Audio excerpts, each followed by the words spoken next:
What started as a high-profile television appearance meant to promote a charitable initiative turned into one of the most talked-about live broadcast confrontations of the year.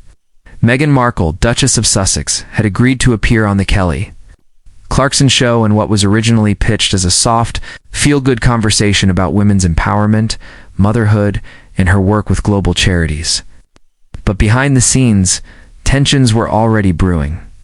Meghan's team had submitted a list of pre-approved topics, including her latest projects with the Arkwell Foundation and her recently launched mental health awareness campaign. According to sources close to production, Kelly's producers agreed but made subtle hints that the conversation could veer organically. Meghan, cautious but confident, appeared on stage with her usual poise and grace. The audience erupted in applause. But what none of them knew was that within 15 minutes, the interview would spiral into a fiery exchange that would end with Meghan being escorted off set. The conversation began smoothly enough. Meghan and Kelly exchanged laughs over motherhood, struggles, dealing with toddlers' tantrums, and the challenge of balancing public scrutiny with personal life. But as Kelly pivoted into more complex territory, things quickly changed. "You've spoken a lot about being misunderstood," Kelly said casually. "But some people feel like you and Harry have capitalized on victimhood while enjoying the perks of royalty. How do you respond to that?" Meghan's face tightened.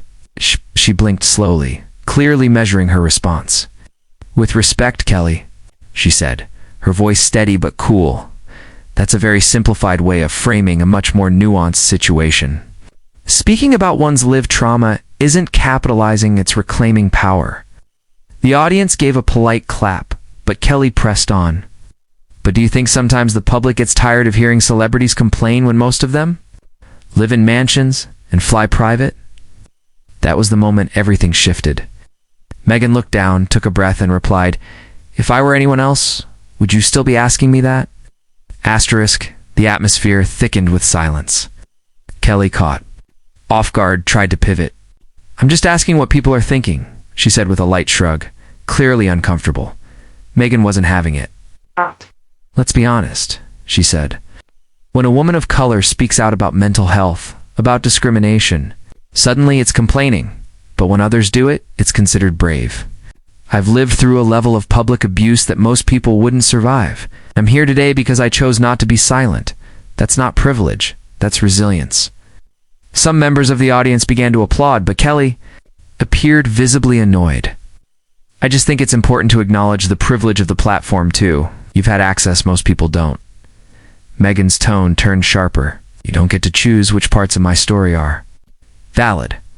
This isn't a platform I asked for, it's one I survived into." The tension reached a breaking point, and producers could be seen frantically gesturing from behind the cameras. The confrontation reached its peak when Kelly interrupted Meghan to move on to a fun game segment. Attempting to change the energy of the show, Meghan responded with disbelief. "So after minimizing my experience, now we're going to spin a wheel and guess celebrity pets," she said, half laughing in disbelief. Kelly tried to regain control, saying, "It's a talk show, Meghan. We keep it light." But the damage was done. Meghan, composed but visibly seething, said into her mic, "Then maybe I'm not the right kind of guest for this show." A brief argument ensued between Meghan's team and the producers during the commercial break, and when the cameras came back on, Meghan's seat was empty. Kelly addressed the audience with a scripted, almost robotic explanation. "Sometimes conversations take turns we don't expect. Meghan has decided to leave the set early, and we respect her decision." But it was clear to everyone watching she hadn't just left, she had been pushed. News of Meghan's abrupt exit lit up the internet within minutes. The unedited clip of the confrontation was uploaded to multiple platforms and racked up millions of views in hours. Headlines screamed, "Meghan walks out on Kelly," "Heated showdown ends in chaos," and "Talk show breakdown goes viral." Social media exploded with polarizing takes. Supporters of Meghan praised her for holding her ground, calling her response powerful, graceful under fire, and the epitome of calm strength. Critics, on the other hand, accused her of being overly sensitive, unwilling to be challenged, and labeled the event another example of her making everything about herself. But what stood out was how the moment had tapped into a deeper divide, how society treats outspoken women, especially women of color, when they push back against mainstream narratives. The confrontation had quickly morphed into something bigger than daytime TV. It had become a cultural reckoning. Kelly Clarkson, usually loved for her upbeat charm and non-confrontational style, found herself in unfamiliar territory. Her fans were divided. Many defended her right to ask challenging questions, while others felt she had crossed a line by framing Meghan's advocacy as opportunism. Critics pointed out that Kelly had never questioned male guests or white celebrities about their privilege in the same tone. A resurfaced clip of Kelly's interview with a high-profile male actor went viral, showing her laughing and applauding his mental health revelations without once questioning his platform. The comparison reignited debates on the racial and gender dynamics in media interviews. Meanwhile, Meghan remained silent, fueling speculation. Was she hurt? Strategizing? Or simply choosing not to engage in another public PR storm? Her absence only amplified the storm she'd left behind. 3 days later. Meghan broke her silence with a calm but pointed statement via the RK Foundation's website.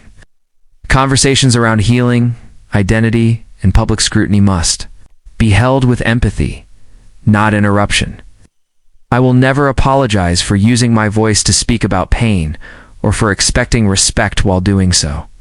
The post went viral instantly, quoted by celebrities, journalists, and political commentators alike.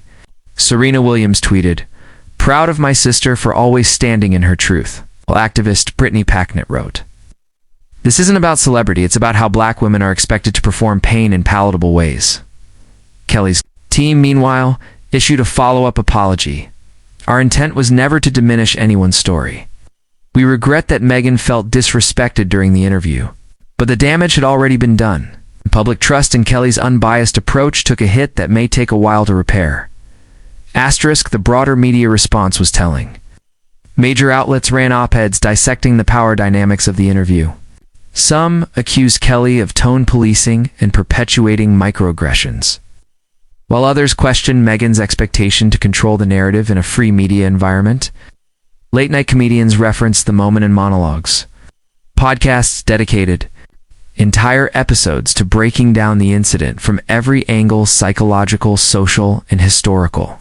Even daytime TV competitors weighed in subtly, with hosts on other shows emphasizing the importance of respectful storytelling and making guests feel safe. Meghan's choice to leave rather than endure what she perceived as thinly veiled hostility was celebrated in activist circles and among mental health advocates. Meanwhile, Kelly's team began quietly reaching out to media consultants to manage the fallout and reshape her image as a host who can handle serious conversations without compromising sensitivity. Behind closed doors, producers reportedly feared a domino effect. Other high-profile guests who had been scheduled to appear on the Kelly Clarkson show began pulling back or requesting tighter control over their interview outlines. Rumors circulated that Meghan's team had video footage of the unaired parts of the confrontation, footage that, if released, could reveal a much more hostile environment than what was broadcast. Meghan, however, chose not to release anything further, signaling that her message had already been delivered. "Silence is also power," a source close to her said.